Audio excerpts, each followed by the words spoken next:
Hello all, I am Guna Mathivanan. Welcome back to Simply Current Affairs. So as part of our Current Affairs Hitlist series, we are discussing economic survey. In today's video, we will be discussing chapter number 9, 10 as well as 11. Before going into the topic, if you are looking for some revision support in economy, environment and geography, we have our quick revision program for these three subjects. In 15 hours, each subject will be revised holistically for our preliminary examination. For more information about this program, you can visit our website www.simplycurrentaffairs.com. In homepage, we have courses section where you can get more information about these initiatives. Right. So, chapter number 9, this is regarding investment and infrastructure strengthening. See, we are having an ambitious target of achieving developed economy status by 2047. So we have to have a higher growth rate. The important driver of our growth is investment. The previous chapters we discussed, in our national income, the investment contribution is close to 30%. Every year we are seeing an investment contribution of close to 30%. This investment has an multiplier effect. Several studies say that if you are putting 1 rupee on infrastructure, you are investing 1 rupee on infrastructure, that will give back 2 rupees 50 paise to 3 rupees 50 paise to GDP. So I am investing 100 rupees on infrastructure, our GDP will be getting 250 to 350 rupees. That is the advantage of we putting money in we investing money in infrastructure, right? So the recent years we are able to see a surge in the public spending, government spending, be it the capital expenditure, be it the effective capital expenditure. Year after year, we are witnessing a significant improvement. In order to achieve a higher efficiency in the infrastructure investment, government also created a platform, a portal called as Gati Shakti.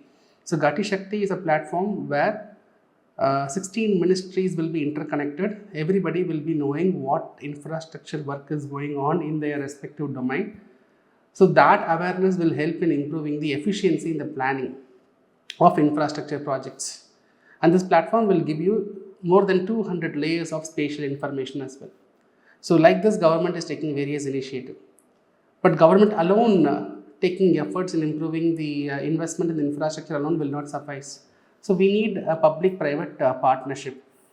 So government through various PPP, that is public-private partnership model, they are bringing in private players into the scene. For example, BOT, build, operate, transfer. For example, road, highways, toll example.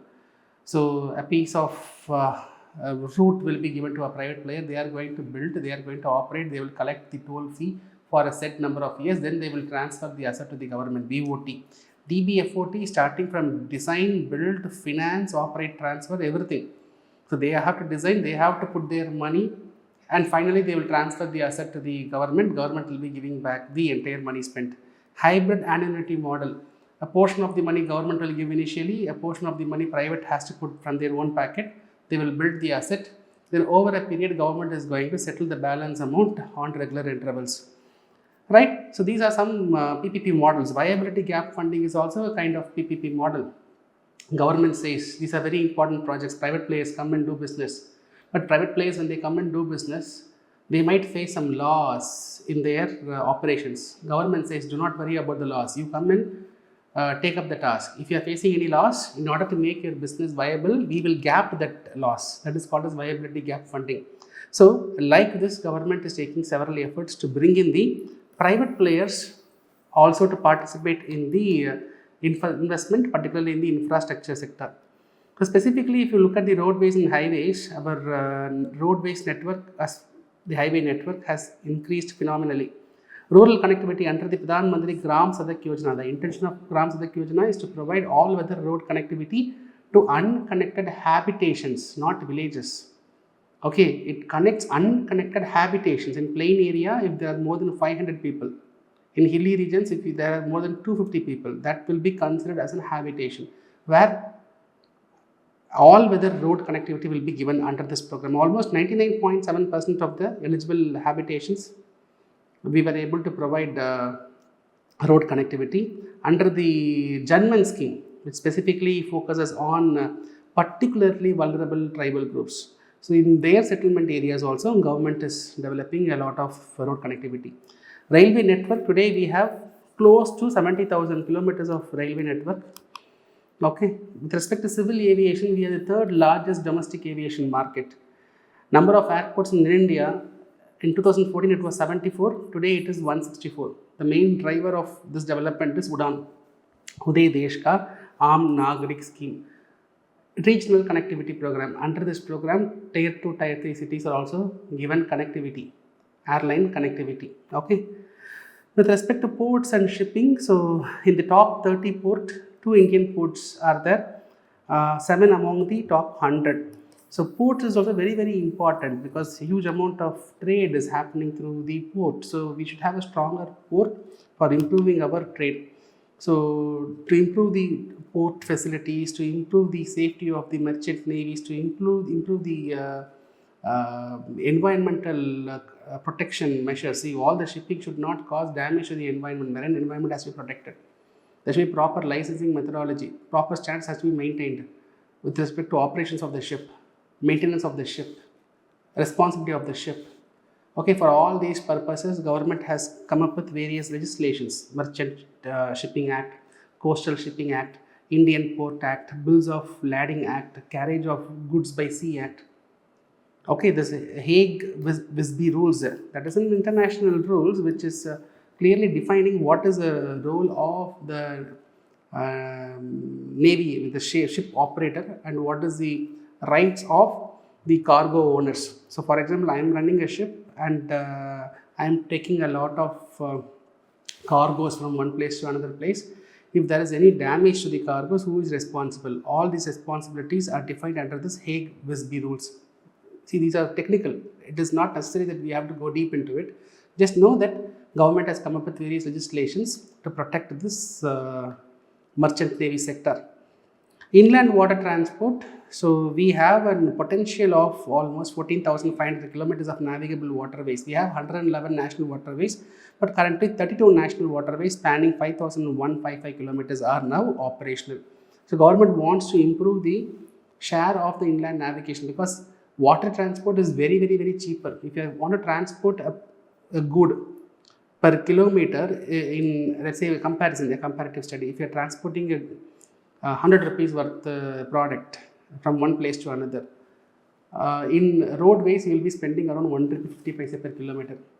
In railways you will be spending 1 rupee per kilometer. In waterways you will be spending only 20 paise per kilometer. Okay, so the inland water transport, if we are able to use it effectively, the logistical cost will significantly come down and that can improve our competitiveness, product competitiveness. Okay. With respect to renewable energy, the share of renewable energy has significantly increased. Today, 50%, close to 50% of our installed power generation capacity is coming from renewables. We are third globally in terms of overall renewable energy share and solar capacity, and fourth in terms of wind capacity. So if you look at the growth from 76.38 gigawatts, now we are able to have a capacity of 253.96 gigawatts.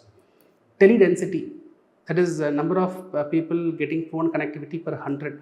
So now almost in 100 people, almost 87 people are having telephone connectivity, and data reach is also significant because of the significant decline in the data prices.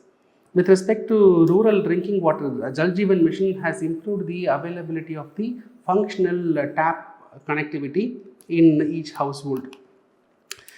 With respect to tourism, Swadesh Darshan scheme, Prashad scheme. Swadesh Darshan scheme aims to create tourism circuits. A foreigner comes to India, instead of randomly going to different places, based on themes, a circuit itinerary has been created. So Swadesh Darshan scheme will create, it is enabling a theme-based circuit, Ramayana circuit, Mahabharata circuit, Buddhist circuit. Okay, so like that circuits has been created, and under the Swadesh Darshan 2.0, in these circuit areas, infrastructure is being well developed. Prashad scheme is also similar, where specifically religious pilgrimage towns will be selected. There, government is improving the infrastructure to make it as a tourist destination. Okay, I mean already it is tourist destination. By making it more infrastructure rich, the business viability will significantly improve. Space sector, we have done a lot of achievements in 2025. SpaceX mission. So India has established its ability for autonomous satellite docking. So we sent 2 satellites to the space. From ground only, we were managing 2 satellites to get connected in the space. So we are the 4th nation to achieve that autonomous satellite docking. Axiom 4 mission, so NASA was sending, NASA along with European Space Agency, Japan Space Agency, they were spending 4 astronauts to space for International Space Station for conducting experiments in the microgravity environment. And Indian was also part of the Axiom 4 mission, and that Indian is going to be part of the Gaganyaan mission as well. NISAR, so NASA ISRO came with a very important satellite launch. The Hitlist, the very first video was regarding NISAR. Please go and watch it. And also recently we were placing almost 4.4 ton weighing heaviest satellite into the space. Okay, a defense satellite, we were placing it. We were sending it to the geo transfer orbit through our LVM-3 rocket launch vehicle Mark 3. There's nothing but GSLV rocket, through which traditionally the LVM rocket can carry a weight of 4,000 kilograms, but this time we were sending a satellite with payload weight of 4,400 kilograms. That's a significant thing. All these milestones we have achieved. So apart from that, in the space sector, there's a huge opportunity. So government has come up with a national space policy where which we have in space an agency. The agency will facilitate the private participation into the Indian space sector, be it satellite manufacturing, launch vehicle services, etc. FDA is also allowed up to 100% in the space sector with different categories of ranges. So these are with respect to the infrastructure chapter.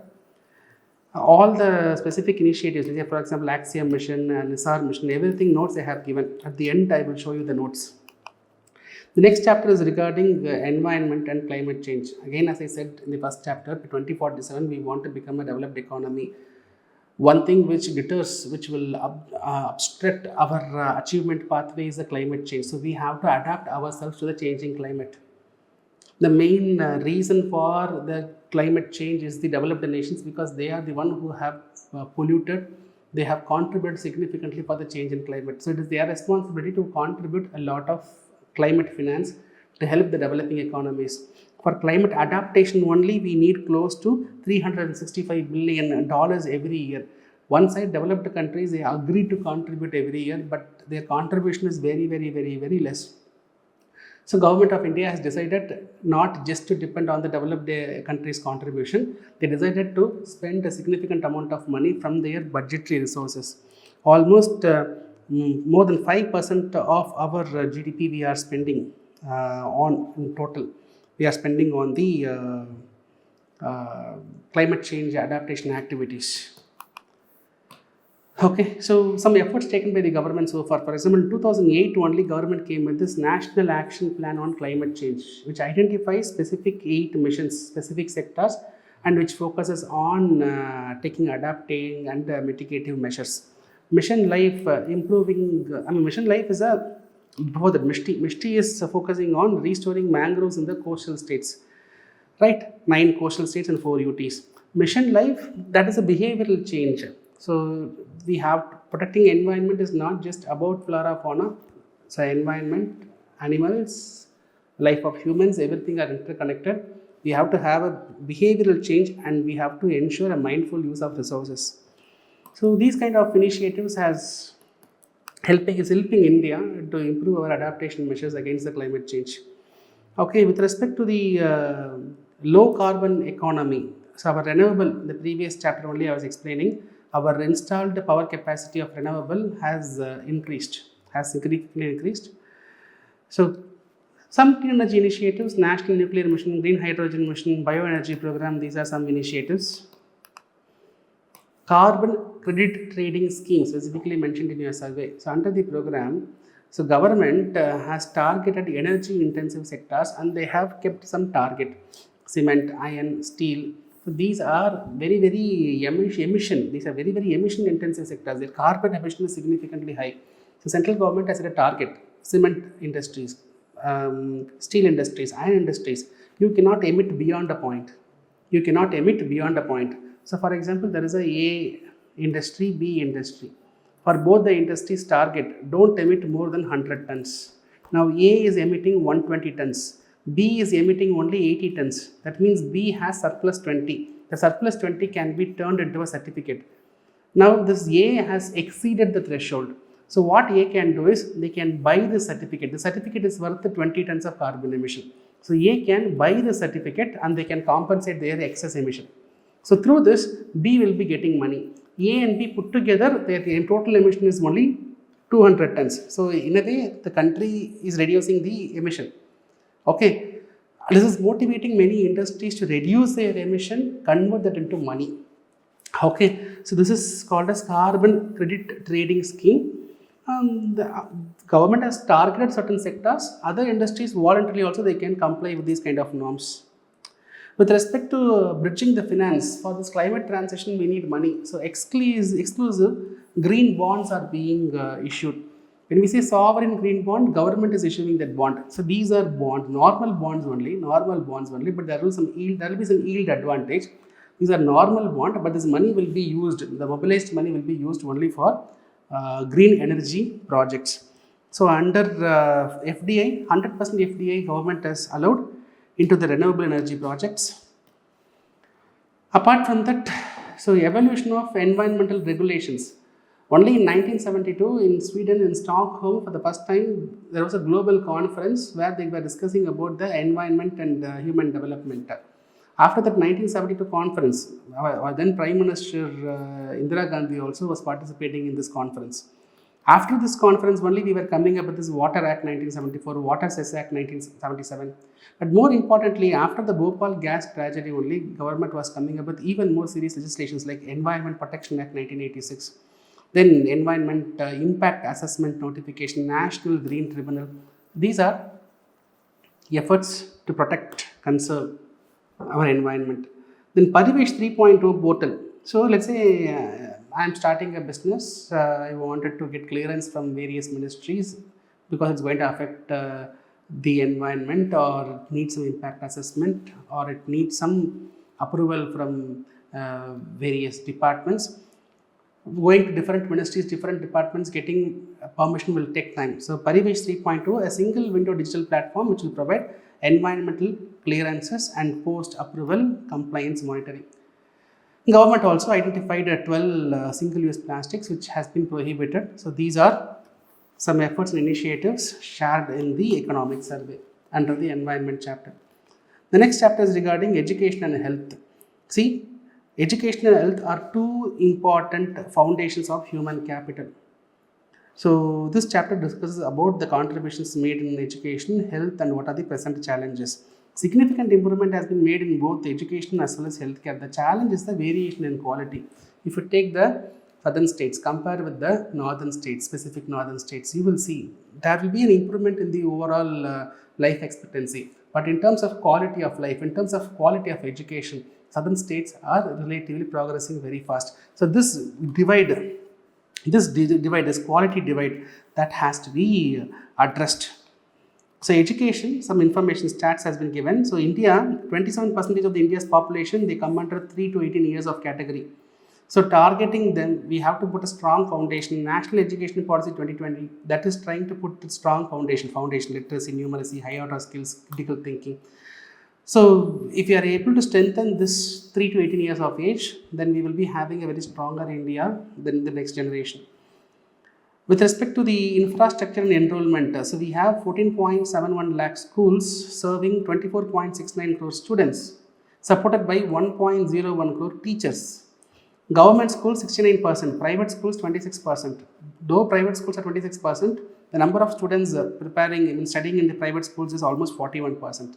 Gross enrollment ratio in foundation, preparatory, middle grade, that is still 8th standard, we are able to have a relatively higher. See, this pre-primary, the enrollment is less, but once, because see in the national education policy there's a focus on pre-primary, but before the national education policy, if you go to the government school, it starts only from first standard.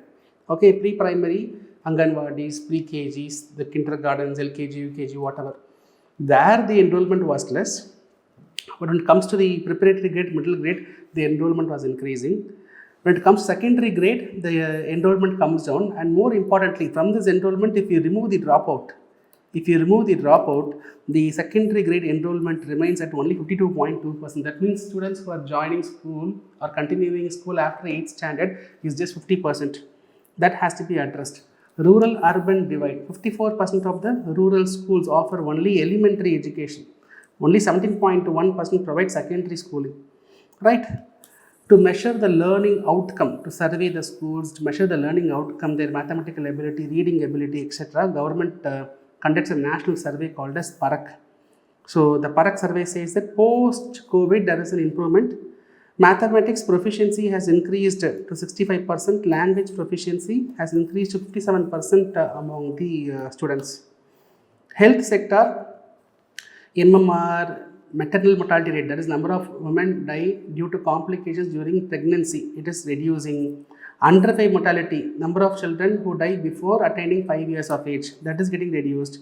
Neonatal mortality rate, that is number of babies who die before 28 days, before 4 weeks, that is reducing. Infantis before 1 year, that is also significantly coming down. India is facing a double burden of communicable and non-communicable disease.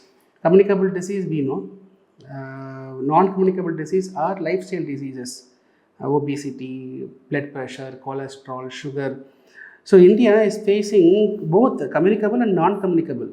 The communicable, when compared to the communicable, the non-communicable share is increasing. Right? Obesity is a serious challenge. So as per the National Family Health Survey 2019-2021, 24% of women and 23% of women are overweight or obese. And childhood obesity is also increasing significantly. So the government is taking initiatives like Poshan Abhiyan, National Nutrition Mission, Fit India Movement, Kelo India, Eat Right India, Aaj Se Thoda Kam. Aaj Se Thoda Kam is a campaign which says that from today, consume less. That is called as, in Hindi it is referred as Aaj Se Thoda Kam. These kind of campaigns government is taking up to address these nutritional challenges. Digital addiction. So WHO has recognized online gaming addiction as a mental health condition. So if you are going to spend a lot of time on online games, that means you are mentally ill. One of the main reasons is, there is an increased rapid connectivity of the internet, mobile phones, smartphones, data connectivity. Data is very, very affordable. So the cost of overuse is significantly high. That too, today, post-COVID, to ensure learning continuity. During COVID, post-COVID. During COVID, what happened? Lockdown, schools were not open, but to ensure learning continuity, online classes were conducted, and that was creating a lot of ease in learning. And that online based learning program is also being conducted in a hybrid format even today. But this is going to increase the screen use time. So this has to be reduced. For that purpose, government has created Pragyata framework, a set of guidelines for managing the screen time. Telemana, so if you are disturbed, stressed, then you can make a call to the toll-free number. At state level they operate. They will be providing online counseling, but if you are having serious issues, they will refer to the district centers. Online Gaming Regulation Act, recently it was passed. It is banning on the online money games, and provides license for skill-based games. These are something connected with the digital development in the country. That's all. So these are the 3 chapters. The one is regarding infrastructure, the next one is regarding environment, the next one is regarding education and health, which we have discussed. And the schemes related to whatever we have discussed. As you know, as part of my 70/75, I have covered almost everything mentioned in the survey. That notes I will share. You please go through these notes, okay? I will be sharing. You can download, you can go through. So the next video, I will be discussing these schemes. Let me finish the survey first. Okay, so we have finished 11 chapters. So we have 5 more chapters. Let me finish that. Then I will be explaining about these schemes individually. Okay, I hope the class was useful. I will see you in the next video. Till then, bye. Take care from Guna Mathivanan.